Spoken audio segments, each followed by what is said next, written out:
Hey there, welcome back to 7 Minute Books. I'm Sam, and today we're getting into Bill Bryson's at home. Sophie, have you ever looked at your front door and thought about all the history hiding in the doorknob? Hi there, Sam. I'm really excited to chat about this one. At Home is Bryson's room-by-room tour of his own house, and every corner opens up a surprising story about how we live. It's equal parts hilarious and eye-opening. The kitchen got me right away. For most of history, cooking on an open flame meant your house could easily catch fire. And without a clue about germs, food poisoning was just a normal meal. The cast iron stove was a miracle, but it demanded constant attention. You had to polish it, clean the grates, and cart away the ashes. And the food sitting there could turn deadly. Milk soured within hours, and the water people drank was basically liquid waste. Pasteurization changed everything, but people fought it. They couldn't believe invisible organisms were making them sick. It's a good reminder that real progress often needs a shift in mindset, not just technology. And something as simple as a fork took centuries to accept. People called it effeminate and foreign, so they kept eating with their fingers well into the 18th century. Let's climb the stairs to the bedroom. Did you know that people used to sleep in 2 shifts? They'd go to bed early, wake up in the middle of the night, then sleep again until dawn. That was called segmented sleep, and it was totally standard. The single 8-hour stretch we chase today only came about thanks to artificial lighting and factory schedules. And in those days, if you stayed in an inn, you might share a bed with a complete stranger. I can't even share a blanket without a fight. Not to mention the bedbugs and fleas that were everywhere. The mattress was practically a zoo. The bedroom was not the peaceful retreat we picture. Then there's the bathroom. Old cities were drenched in stench because people just hurled chamber pots into the street. No wonder cholera and typhoid ravaged everyone. The flush toilet was a revolution, but the early versions leaked and flooded all the time. It took decades of tinkering to make it reliable. And get this, people thought bathing was dangerous. Doctors were convinced that hot water opened your pores to disease. So most people just avoided washing altogether. It wasn't until germ theory gained traction that the modern bathroom appeared.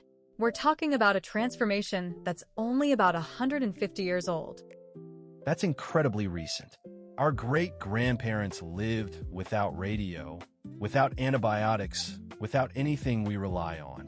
The world changed faster in a lifetime than in all the centuries before.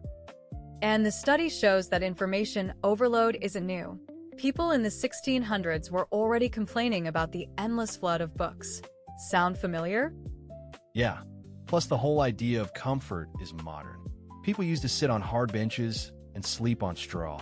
They never expected to feel at ease. Coziness came with the rise of the middle class and affordable furniture. Before that, home was about survival, not relaxation. Even the garden isn't natural. The English landscape garden looks wild and organic, but it's just as designed as the formal French one. Every tree is placed perfectly. Right. There's no such thing as natural once you've built a fence. Bryson loves those little contradictions. One thing that stays with me is the history of housework. Women spent their entire days scrubbing, washing, and mending, often with tools that barely worked. And when labor-saving devices arrived, they didn't reduce the work. They just raised the bar. Floors had to be spotless. Clothes had to be perfect. The effort stayed the same. There's also the dark side of old homes. Toxic wallpaper could poison you, gas lights could explode, and early wiring was installed by people who had zero clue. The point is that progress isn't guaranteed. It's built on 1,000 small struggles, and it's fragile. One blackout, and we realize how much we depend on invisible systems. That's a sobering thought. Maybe we should walk through our homes with more gratitude. Yes, and with a little humility, too. A century from now, people will look back at us the way we look at the Victorians. We're not the end of the story. I think that's the heart of the book. The one thing I'm taking away is to stop treating my home like it's ordinary. Every room is a monument to human effort. If you want to wander through more books like this, The whole library is on 7minutebooks.com/app. There are over 6,000 fiction and nonfiction titles you can read or listen to in any language. It's just $2.99 a month, $9.99 a year, or $19.99 for lifetime access. At Home is really about finding the extraordinary in the ordinary and remembering that every part of our day holds a story worth telling. We'll see you in the next one.